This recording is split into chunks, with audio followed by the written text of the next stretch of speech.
Please allow me to introduce Catherine Collins.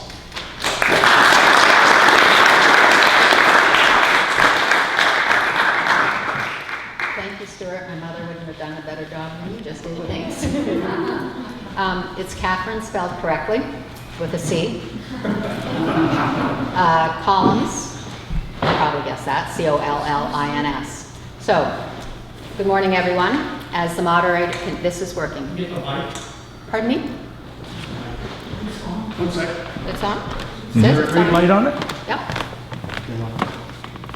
Check. It's much louder than I am, sorry. Okay, again, good morning, everyone. As the moderator for today's panel, I'd like to welcome our audience and set the stage for a discussion that goes to the very heart of how Nova Scotia's coastlines are managed in the context of the tension between the aquaculture interests and environmental concerns. The panel will go into this at much deeper level, but let me say briefly that the Coastal Classification System, or CCS for short, is a new mapping tool developed by the province to support aquaculture planning. The province says its purpose is to provide transparent ratings for coastal suitability for farming species from salmon to trout, oysters, mussels. Officials say that it calls on dozens of biophysical, environmental, and marine use data sets to divide a coastline into these 100-meter squares with assigned ratings from restricted, limited, moderate, and good. The province says the CCS will provide this information to guide broad strategic decisions, to encourage public awareness, and to help avoid the known conflicts, especially in areas with overlapping uses such as navigation, fishing, and tourism. But I'd like to make 3 points about the CCS. First, it is not a licensing or regulatory system. It does not have legal regulatory authority, and it is not tied to any laws or regulations. It is not a substitute for rigorous site-level review, and it is not a licensing process.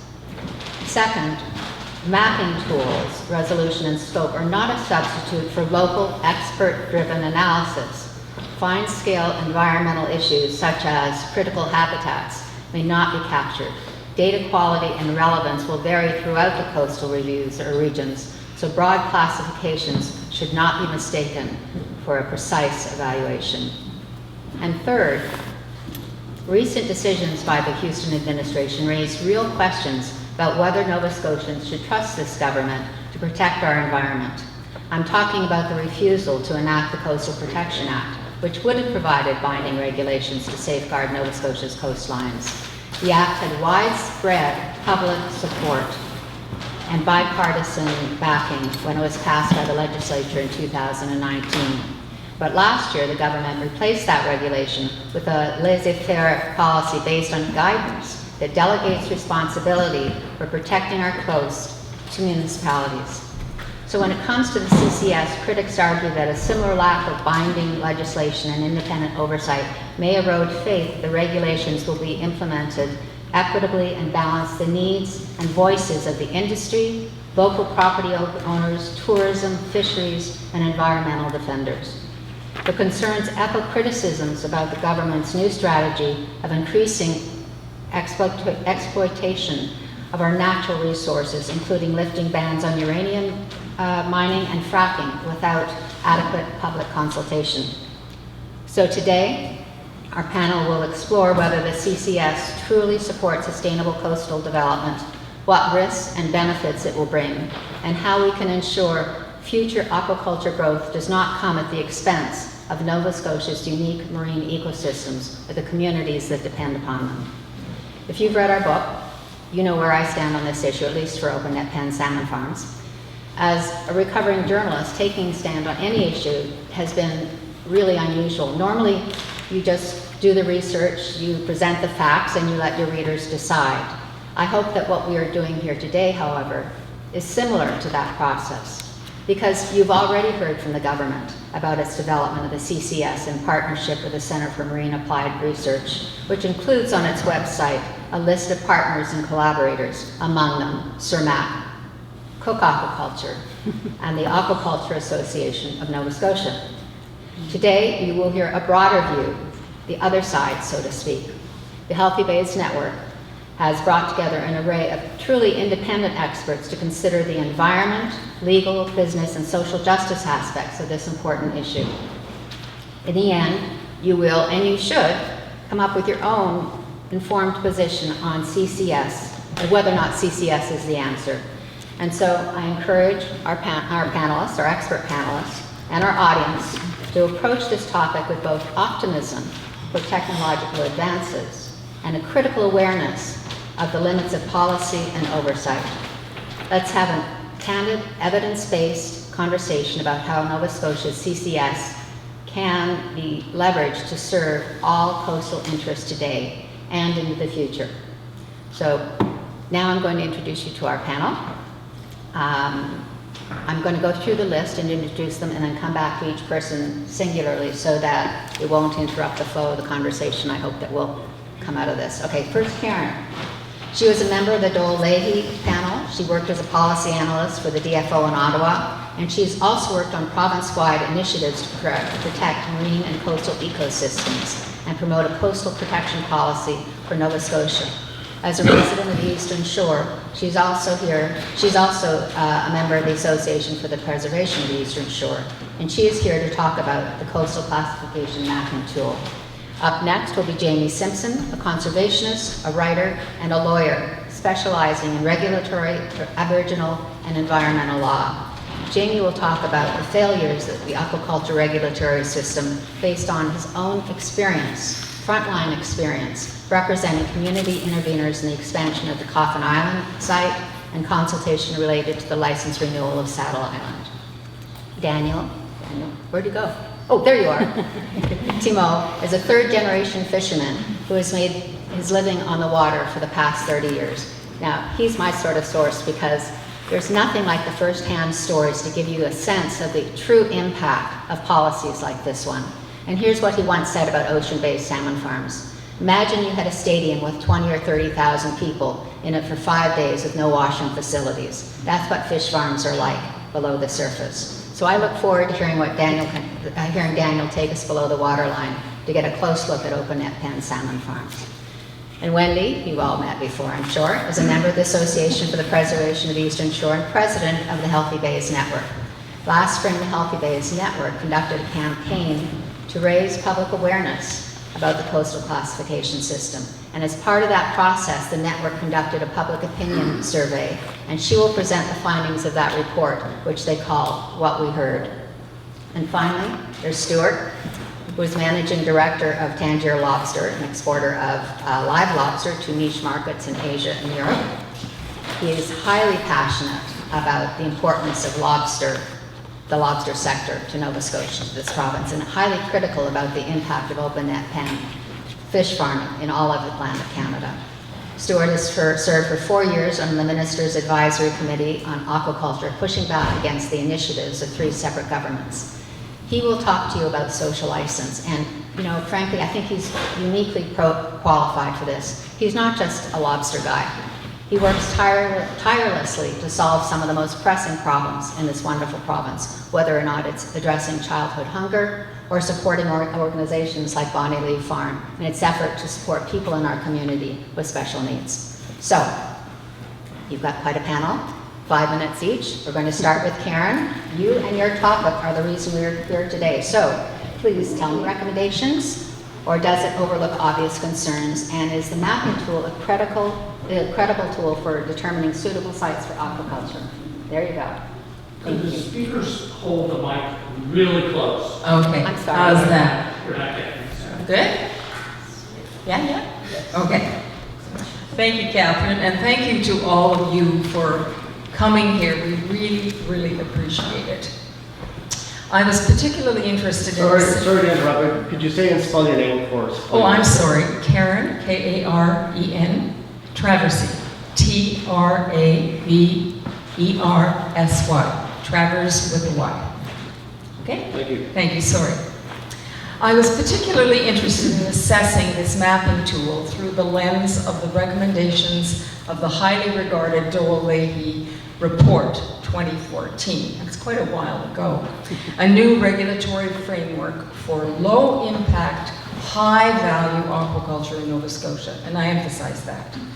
The emphasis in the report placed on low environmental impact and high economic value, community social license, and transparency continues to be a touchstone for coastal communities across Nova Scotia for any future development of this industry and key principles for the Healthy Bays Network. But first, a little bit of background to add to what Catherine has said. The mapping tool for aquaculture includes both finfish and shellfish. It assesses the suitability of Nova Scotia's coastal areas for marine-based aquaculture, and its scope was then later expanded to include marine plants like rockweed and kelp, which is underway. And that's a good thing from the perspective of the Healthy Bays Network. The technical work, as Catherine said, was carried out by the Centre for Marine and Aquatic Research and reviewed for the government by the Nova Scotia Aquaculture Science Advisory Committee. It is a key component of the provincial government's expansion plans for all forms of aquaculture in this province and is intended to attract investment in this sector, both domestic and foreign. We, the Healthy Bays Network, and our member organizations from coastal communities are particularly concerned about the expansion plans for finfish farms and what they could mean for the future of our well-established fisheries and the environmental health of our coastal bays and inlets, which are, after all, public waters.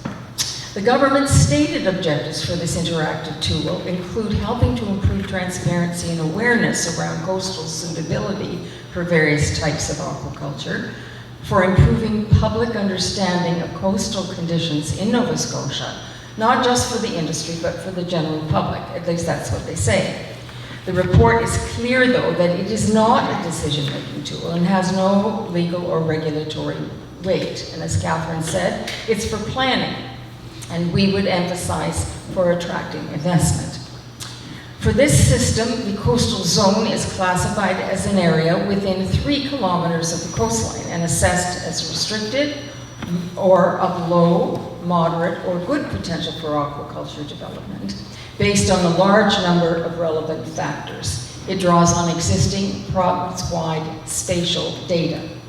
You can see from the map, if you look over to my left, that the overall preliminary result of the classification shows for the 4 types of aquaculture. The impression created is that we are open for business in many areas, but that really is far from the reality.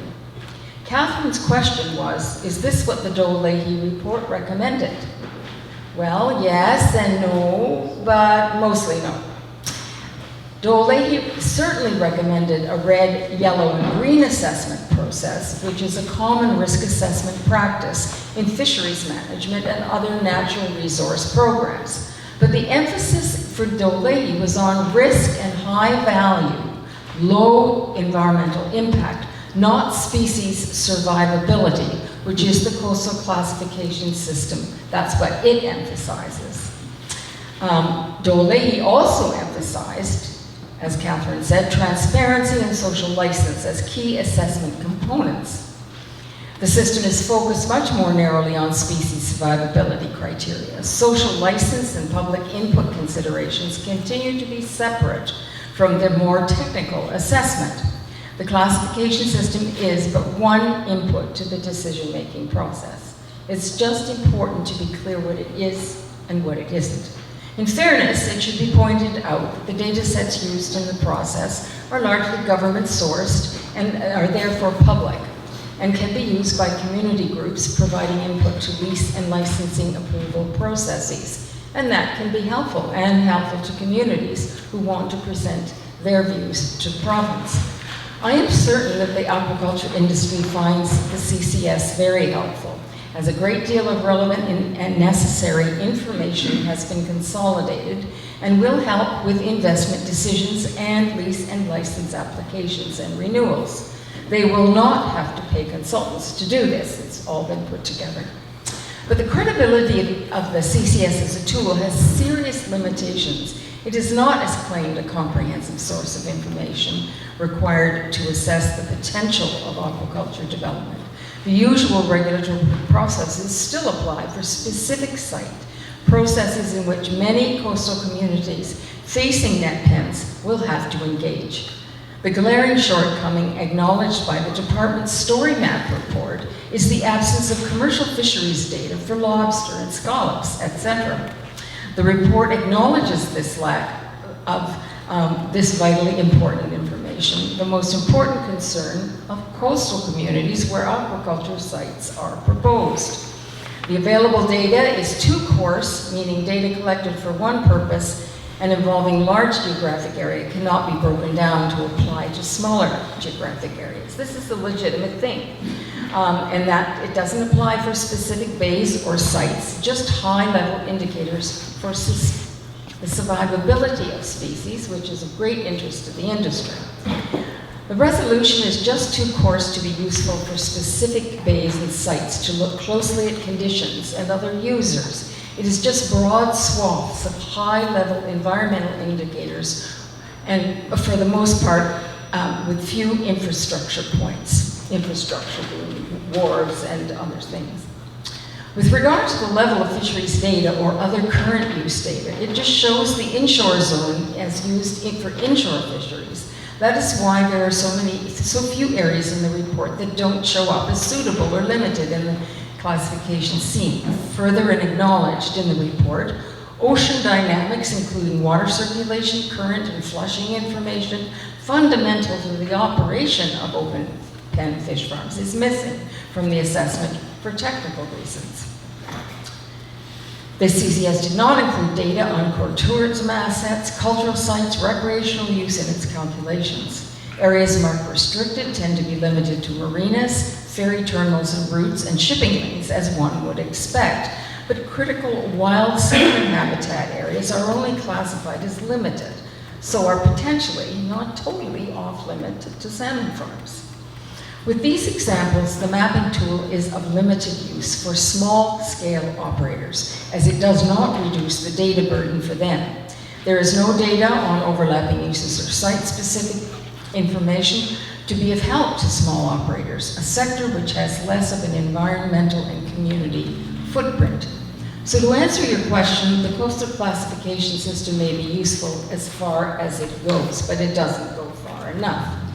Although an attractive tool for the promotion of aquaculture development in Nova Scotia by the department, the coastal classification mapping tool has significant limitations, maybe not for attracting more foreign investment in finfish aquaculture, but for coastal communities where environmental sustainability, community acceptance, and social license are of paramount importance. The government's stated objectives for the mapping tool include improving on transparency and awareness around community coastal suitability and public understanding of coastal conditions. Although the tool is helpful for investors and regulators, it does not accomplish either of these broad public interest objectives. Thank you very much. As a lawyer of the process to date, as someone representing these community voices, how difficult or easy has it been for citizens to be heard? Thank you, Catherine, and thank you, Karen. Interesting synopsis there and evaluation of the classification tool. My name is Jaime Simpson, and that's Jaime Simpson. And as Catherine mentioned, I'm a lawyer here in Nova Scotia, focused largely on environmental issues, and I've been retained by a group of lobster fishers out of Liverpool Bay to represent their interests in the upcoming Aquaculture Review Board hearing. Louder, okay. Aquaculture Review Board hearing, there we go, just gotta get right in there. That's coming up to be held, it was going to be held in Liverpool, in the community most affected by these proposed new aquaculture sites. The hearing is now being held in Bridgewater. Interestingly enough, the board decided to move those hearings out of the most affected community into a nearby community. Kelly Cove Salmon has reduced their application to simply expanding one site there. They had been proposing an expansion of a site and then 2 new sites, but they've reduced that to expanding the Coffin Island site. So as I said, I represent these fishers, these lobster fishers in Liverpool Bay. And in terms of whether or not it's easy for community interest to get represented in these hearings, no, there has been a lot of challenge there to get community interests represented at these hearings. You have to go through a process to apply to be an intervener, and a number of organizations have been denied intervener status by the board, so they are not able to represent those interests before the board in these hearings. In this upcoming hearing, the lobster fishers are rightfully recognized as an important interest that needs to be heard at these hearings, and there is one community organization that also is fortunately represented there as well. In the course of preparing for this hearing, which is happening in October 7th, 8th, 9th, and 10th, and certainly the public are invited to submit comments to the board or to actually make a request to make a brief presentation to the board during the hearings. But in the preparation for these hearings, we retain the services of a marine biologist with hands-on experience in evaluating the impacts of salmon aquaculture on lobster habitat specifically, and on the movement of lobster, the impact on lobster by salmon farms. And this marine biologist, Inka Moeski, an adjunct professor at Dalhousie, based in New Brunswick, she has provided us with a report that, if it's not already available on the board's website, the Aquaculture Review Board's website, it will be there shortly, and I encourage everyone to read it. She identifies for us kind of what's known and what's not known about the impact of salmon aquaculture generally on lobsters, but also specifically in Liverpool Bay. She noted that that Liverpool Bay does have a very good lobster habitat. No surprise to those that fish lobster there. She noted that it is generally accepted that that salmon feces and waste food smothers lobster habitat and causes low oxygen levels in the vicinity of these cages. Obviously, there tends to be a negative impact on lobster behavior and potentially on lobster catch rates in and around Liverpool Bay, potentially. And these impacts can extend some 3 to 4 kilometers from the cage sites themselves. There was a Department of Fisheries and Oceans study done back in 2022,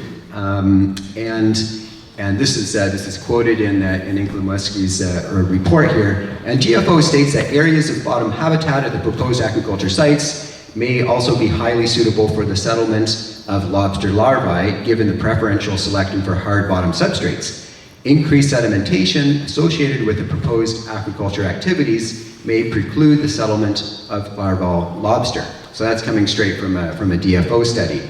Some of the things that Inka Moeski noted in her report that we don't know is whether or not there's suitable lobster habitat under or in the vicinity of the proposed Coffin Island expansion site. Yet we would think that would be a fundamental piece of information that we would have, but we don't have that information.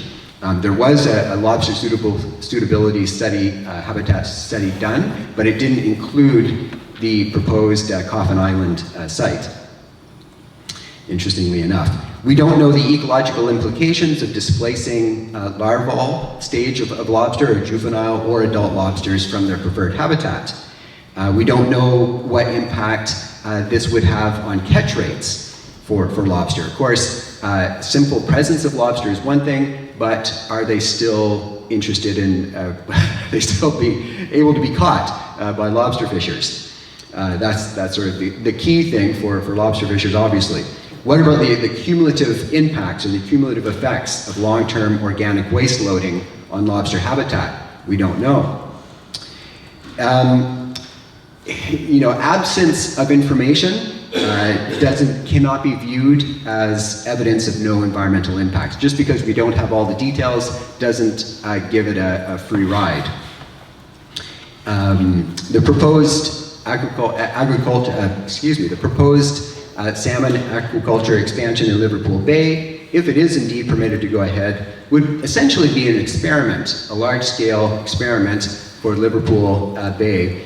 Most of the impacts and the future risks have not been identified or quantified, and so unfortunately, the lobster and those that depend on them for their livelihoods would be something of guinea pigs here for this experiment. Thank you very much for your time, and thanks for having me here. Next up, Daniel. Daniel, will you please take us fishing? Yes. Thank you, Catherine. My name's Daniel, D-A-N-I-E-L, Thimot, T-H-I-M-O-T. I fish in St. Mary's Bay. And from what I've seen of these cages, when they first come in the bottom's healthy, there's a few lobsters crawling around the cages. And after a while with the feces, everything's dead around the cages. You can't catch a lobster around them. It kills the bottom and everything on it.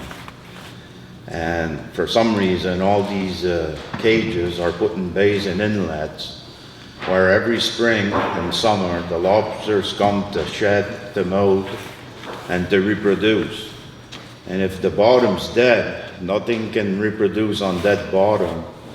And it seems to me the lobster industry is way more important than the salmon industry in cages. And myself, there used to be sand fleas on bottom.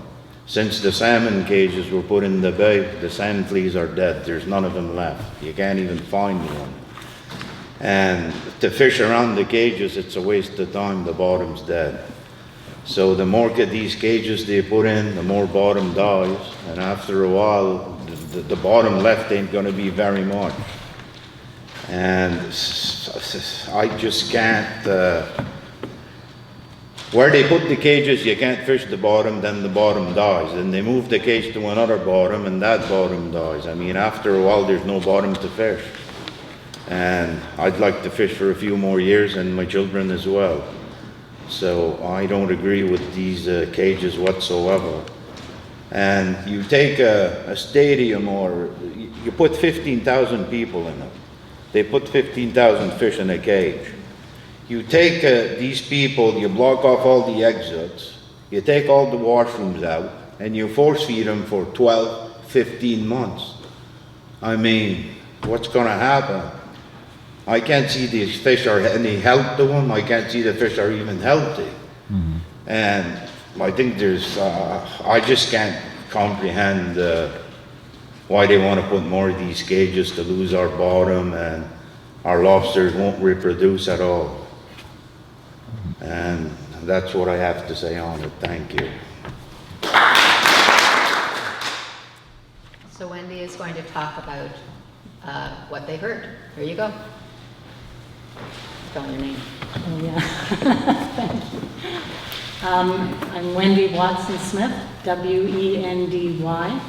2 words, Watson-Smith, W-A-T-S-O-N, Smith, S-M-I-T-H. I'm with the Healthy Bays Network and also with the Association for the Preservation of the Eastern Shore on Eastern Shore. And the Healthy Bays Network and all of our member organizations have been speaking to Nova Scotians for over the last 10 years about our concerns with this issue. Despite our concerns and the massive rallying attempt of coastal communities to oppose the imposition of this industry on their healthy, pristine water, there has been, with successive provincial governments, expansion plans. And I'll introduce you to some of the people towards the end who have been through this, who've put countless hours and effort to try and rally and gather their communities to get information so that they can oppose these feedlots. Nova Scotians have tried to participate in whatever way they can extensively over the last 10 years. the Dole Leahy consultations that took place in 2014 were called because massive amounts of Nova Scotians were saying, we don't want this. We don't want this in our bays. We don't want this industry polluting our harbors. And so it was, that consultation was a good example of how you need to reach out to everyone affected by this industry. And it was conducted by Professors Dole and Leahy, and they actually did talk to people. They talked to Nova Scotians, and they came out to communities, and they did speak to people. And the core of their report, the heart of their report, became that unless you have input from the residents in the coastal communities and the people impacted, like the fishers, then you don't have anything. This has to be at the heart of the process, of the licensing process, and it has to be at the heart of the operations of this industry. Without that, you have nothing. And that's the problem. Since then, since the Dole Leahy report, the provincial governments have been nitpicking, taking pieces out of the Dole Leahy report, but what they have not been taking is they have not done the genuine consultation that that report envisioned. They have not been consulting in a genuine manner, and the input of coastal communities and those people most affected have not been taken into consideration.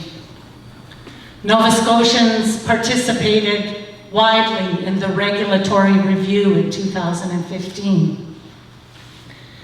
And in 2019 and 20, when Cermaq from Norway came to town, and they were given 4 options to lease around the province, people in communities turned out in mass at community halls to say, we do not want your industry here. We do not want your filthy, polluting industry here affecting our harbors. And it was quite amazing. Cermaq, they said that they didn't find any suitable places to expand their industry, but I really believe it was the people in communities all over Nova Scotia who told them, we do not want you here. There is no social license. You are not welcome here. We have sustainable industries in our communities, and those are the industries we want and want to protect. So the continual thread through all these half-hearted negotiations that have taken place was that people wanted more transparency, they wanted more input, and they really wanted input into the actual decision of whether a fish feedlot would come into their community. That has been the continual thread throughout. When was it? Stuart can tell us when the advisory, it was about for 2022, 23, the then government, Conservative government, put in place an advisory committee. Again, that was plucked from the Dole Leahy report. Yes, the Dole Leahy report spoke about setting up an advisory committee. Well, this advisory committee was heavily, heavily weighted in favor of industry. We had Stuart and a representative from the Ecology Action Center, and the rest of the people were not interested in hearing about the real information that might make a difference on whether this industry should proceed in our communities.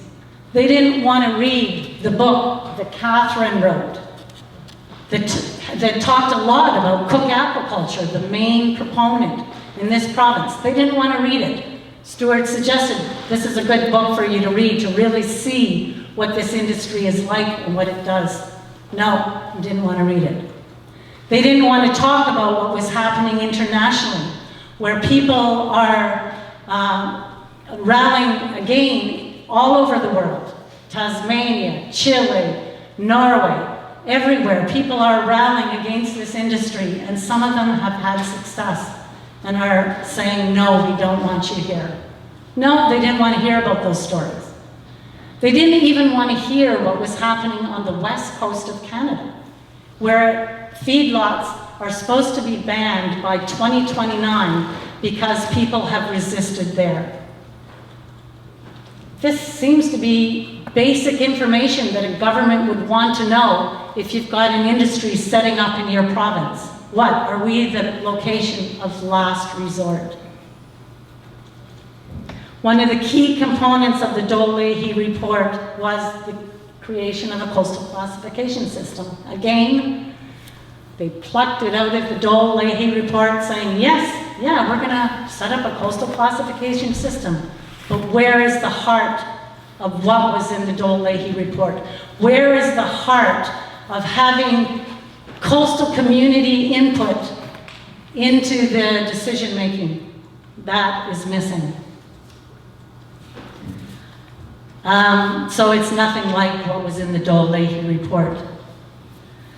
The government told us that they would have a coastal classification system ready by March of this year. And I guess by January they thought, maybe we should do some consultation. We're supposed to do some consultation, aren't we? So they set up a survey that ran from January 30th to March 17th. And 50% of the respondents of the government's survey on the coastal classification system said they disagreed with the criteria that was being used to set up this system. Despite this, yes, they went ahead, and the coastal classification system report came out in July 4th of this year. This mapping tool, which you can see, opens up our whole province, or much of our province, for the setting up of this industry in our province. Setting up in St. Mary's Bay. As you can see, all of St. Mary's Bay is open for business. Our key lobster and scallop area is open for business. Peggy's Cove, Halifax Harbor, all of these places, are they looking at what is there in terms of our natural wealth now? And interestingly enough, our fisheries and aquaculture minister just returned from Norway. And what was he doing? He was donning a t-shirt that says, "Peace, love, and farm salmon." This is a minister that a year and a half ago said, why aren't we putting this industry on land? Kind of makes sense. Now he's donning fish farm t-shirts and promoting this industry. So in anticipation of the release of the coastal classification system, the Healthy Bays Network, along with our speaking with communities and fishermen and people all over the province for the last 10 years, we have conducted a 5-month campaign of again talking with Nova Scotians about what people knew about this industry and about the expansion plans of this government. We held meetings, had tables set up at various events, and sent out a survey that was completed both online and in person. And I'll give you just some of the results. The whole report isn't quite finished yet. It will be out very soon. But I'll give you some of the tidbits of what we found out from people across this province. 663 people surveyed, 592 were Nova Scotians. 54% of the people surveyed were from rural Nova Scotia, and 24% were from urban coastal areas. 90% of those surveyed were aware of the harmful effects of this industry. People's main concerns were environmental damage, threat to other marine users, the bypassing of social license, and the lack of regulatory oversight. 75% of those surveyed were aware that most of the salmon sold in our grocery store and restaurants are from open net pen feedlots. And of those, 85% were willing to boycott open net pen salmon in those locations. 73% of respondents were aware that the federal government is phasing out open net pen feedlots in British Columbia by 2029, unless they change their mind, I guess. But 88% of those people surveyed said that they supported a ban on open net pen feedlots in this province. Last year at our press conference, we asked the question, is anybody listening? And this year we know that the government is not listening. We have consistently said that we do not want this industry in our bays, and we have consistently said you have no social license for the expansion of this industry. I would encourage the media to talk to representatives of communities who put in countless hours trying to make their voices heard and represented.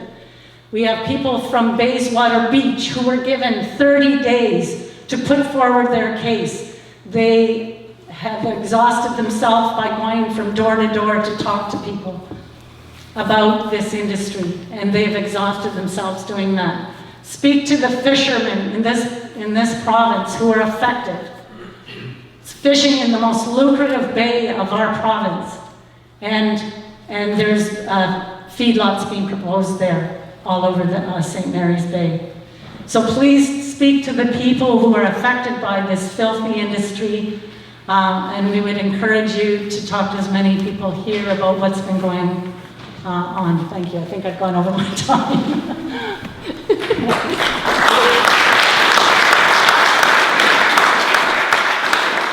Journey. Raymond Plore, sitting in the audience with us, he and I and others organized a press conference at the Lord Nelson Hotel in 2012. That was my first speaking engagement on this topic publicly, and it feels as if I've been speaking almost relentlessly ever since. My own mother, who was there that day at the Lord Nelson, reminded me over lunch yesterday that you haven't made enough progress, Stuart. Now she's a retired teacher and a rather tough marker, but she said, Stuart, you haven't made enough progress, you better step it up a bit, I'm 96 now. So my agenda today is to step it up. I think that's our agenda. I'm the first to admit that I have not had the success on this file that I anticipated that we would. But I want to say for the record that success is being achieved on this topic all over the world. We've seen open net pen fish farms removed from the coastal waters of the state of Washington. We've seen fish farms removed from the coastal waters of Chile. And we're going to see those same fish farms removed from the coastal waters of British Columbia very shortly. The government is not going to back down.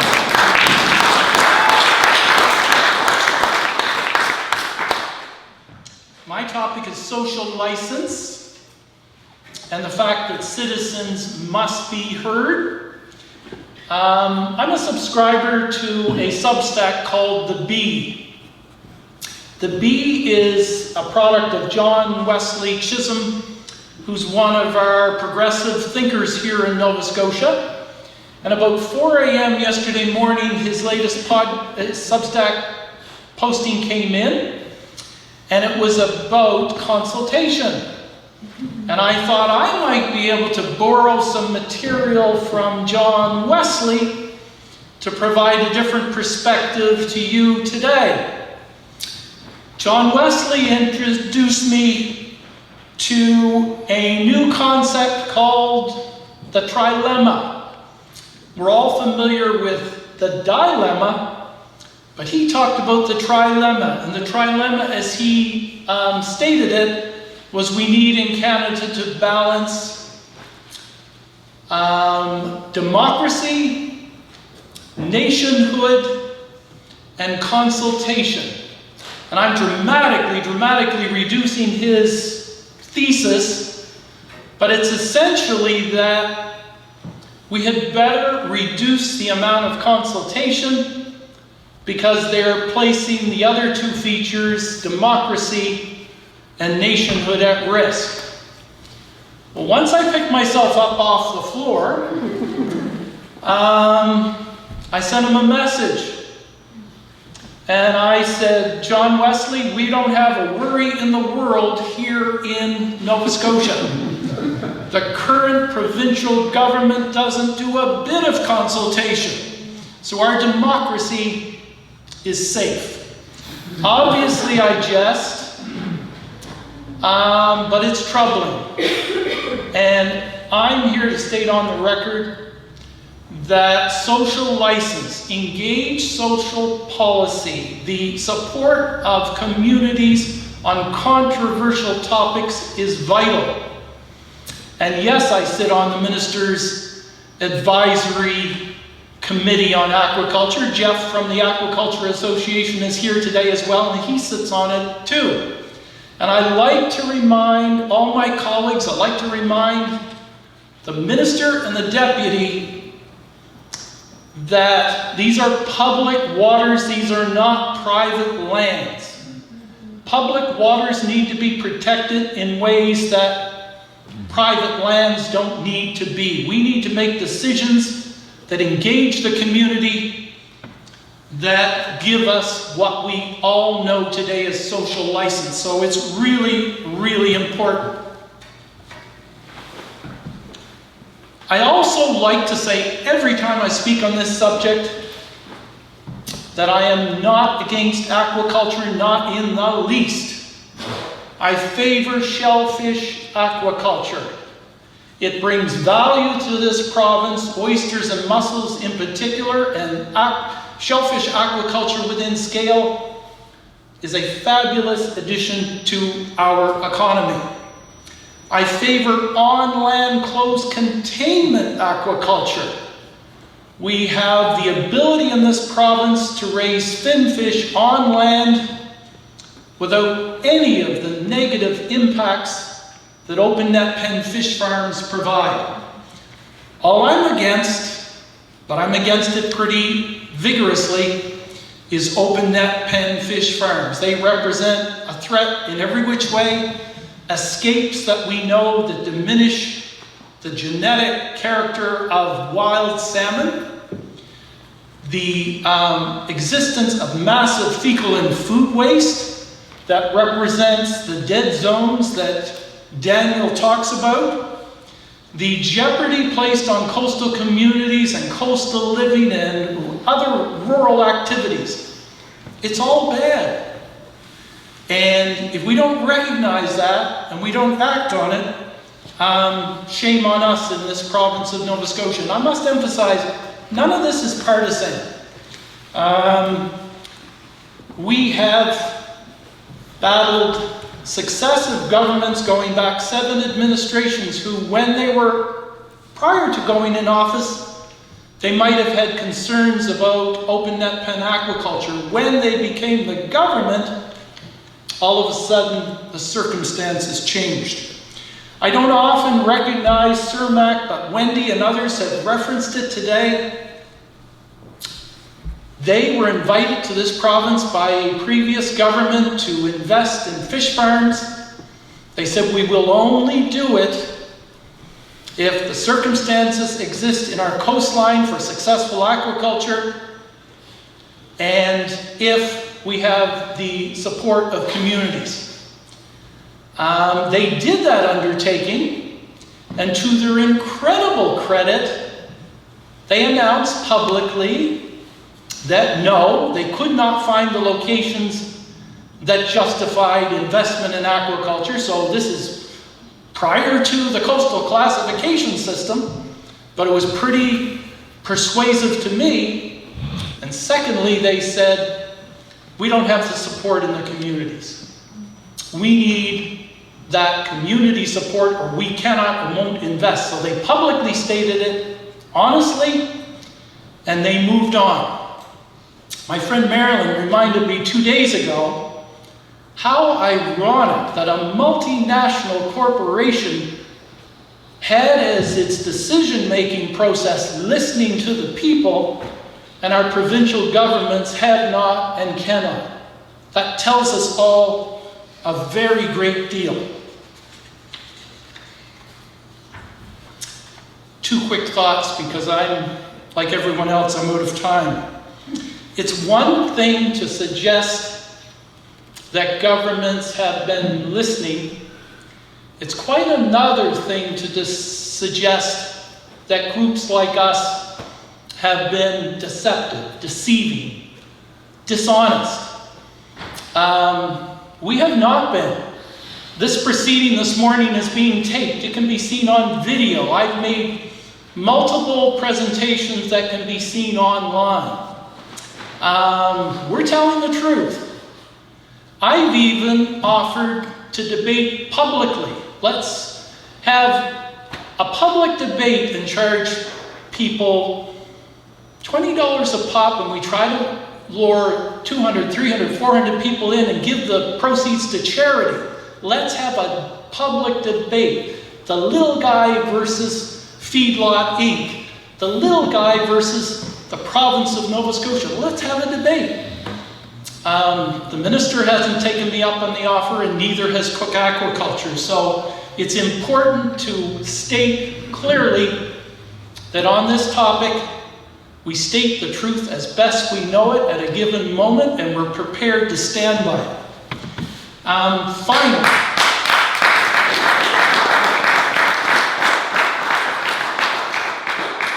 Finally, I frequently say we're stuck in 1958 in the feedlot debate. There are aspects in which Nova Scotia is an international leader. We have a couple of companies in this province, Sustainable Blue and Cape D'Or, who are producing on land in a sustainable, reasonable way finfish for consumption here in this province and around the world. I've exported some of Cape D'Or's salmon to a client in South Korea myself, so I'm very familiar. So we have, on the one hand, really progressive, successful initiatives underway that should be celebrated. On the other hand, we've had government after government that have decided to cast their lot with feedlots. We're siding and saying for the present and the future, feedlots are what Nova Scotia wants to commit. That's crazy. At our last press conference at the Wooden Monkey in June of 2024, I concluded by saying, we just have to get the damn feedlots out of the water. Can't say that today. We've got retired teachers in the room. What I will say is this is an absolutely unsustainable business model. We can do better, and ultimately, citizens must be heard. Thank you.